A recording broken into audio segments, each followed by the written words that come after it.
Module 5, Freedom and Determinism, Lecture 5A, Determinism. Determinism. Determinism is the belief that everything happens by necessity. It is part of a materialist philosophy going all the way back to the Greeks. For example, Democritus, who taught everything is atoms moving in space by natural laws. It became prominent at the beginning of the Enlightenment, beginning with Newton's theories of gravitation, that everything moves according to very strict laws. Pierre-Simon Laplace, 1749 to 1827 on right, taught that if you had a super brain that knew the location and momentum of every particle in the universe, you could predict the future and retrodict the past. The super brain is sometimes called Laplace's demon. There's a well-known story of Laplace giving Napoleon a copy of his book on astronomy. Napoleon said that he saw no mention of God. Laplace replied, "I have no need for such a hypothesis. Modern science tends to be materialistic and therefore deterministic." Determinism is also part of religion.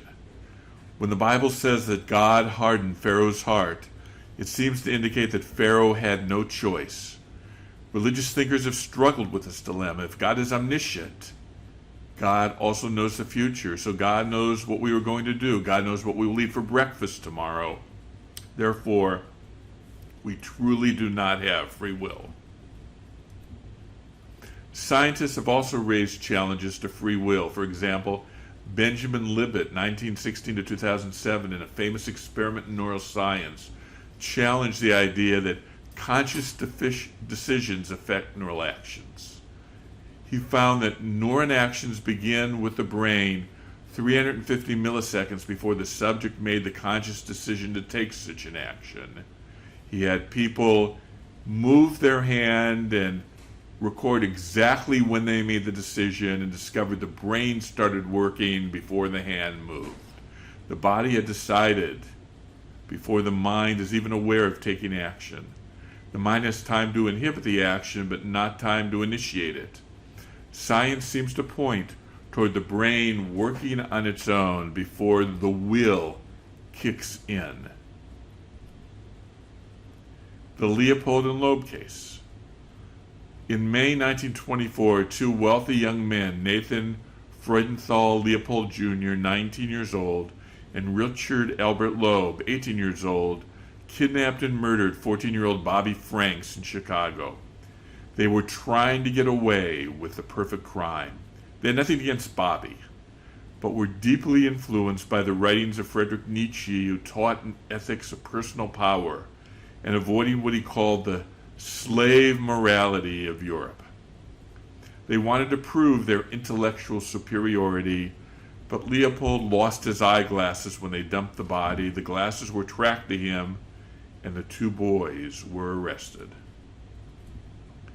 Leopold and Loeb's families hired the famous attorney Clarence Darrow, 1857 and 1938, on right, to defend the boys. That's the same Clarence Darrow who defended Scopes in the Scopes monkey trial. Darrow was known for his rhetorical skills. Darrow convinced the boys to plead guilty to the murder and argued to prevent them from receiving the death penalty. He was able to convince the judge that the boys were not acting of their own free will.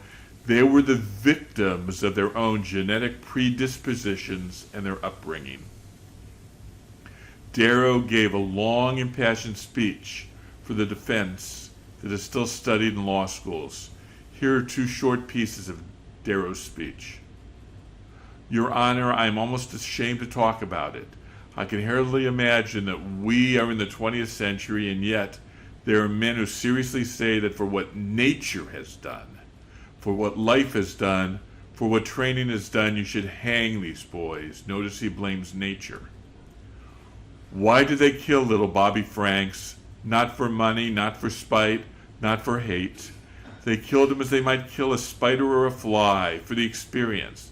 They killed them because they were made that way, because somewhere in the infinite processes that go to the making up of the boy or the man, something slipped, and those unfortunate lads sit here hated, despised, outcast with the community, shouting for their blood. Darrow convinced the judge to sentence the boys to prison rather than hanging. Darrow's argument is frequently heard today by those who claim that our actions are determined and that there is not free will.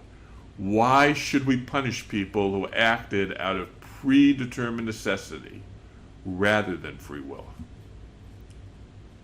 The problem is, if there's not free will but everything is predetermined, how can we speak of ethics? Immanuel Kant taught that ought implies can.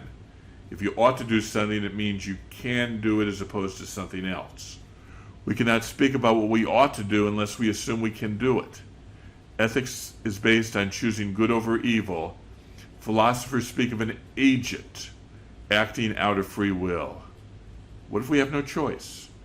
Would this approach empty out our jails? Any further discussion of ethics looks at the question of free will versus determinism. Hard determinism. Hard determinism is a philosophy of absolute necessity. Each event is determined by previous events. B.F. Skinner, 1904 to 1990, founder of the psychological school of behaviorism, was a hard determinism. Since mind is a non-physical, unobservable entity, all we can judge is actual behavior. Behavior has a cause.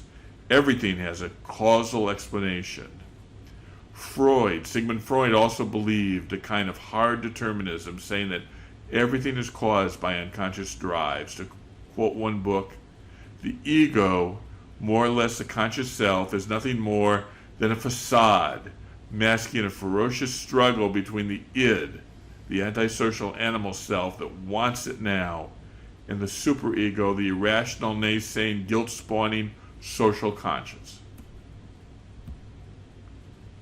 Soft determinism, also known as compatibilism, teaches that determinism and free will are compatible with each other. We have free will in that what we are able to do or get what we want. We have both the will and the ability. I may have the will to play for the Miami Heat, but I certainly don't have the ability. But where does this will come from? My will itself. Even if I could act with free will, my will itself, developed by my brain by processes beyond my control. In other words, my will is determined. Perhaps the German philosopher Arthur Schopenhauer, 1788 to 1860, put it best: a man can surely do what he wills to do, but cannot determine what he wills. A thought question. Suppose there's a wealthy drug addict addicted to heroin. He has the money to obtain the drug, although it's illegal. Is he free, or is his action determined? He's certainly free to buy the drug, but it could be that his will's desire for the drug is beyond his control. So that's determined. Indeterminism. Indeterminism teaches that determinism is false. Quantum mechanics seems to imply there's a certain randomness in the universe. Einstein, in his attack on quantum mechanics, said that God does not play dice with the universe. However, it's hard to see how this randomness on the level of tiny particles could translate into free will. Even if there's randomness on a micro level, probabilities ruled on the macro level. On the micro level, we may know that an individual particle has a 50-50 chance of giving off radiation, but on a macro level, half the particles will give off radiation and half will not. I do not believe that indeterminism or quantum mechanics can be the basis of free will.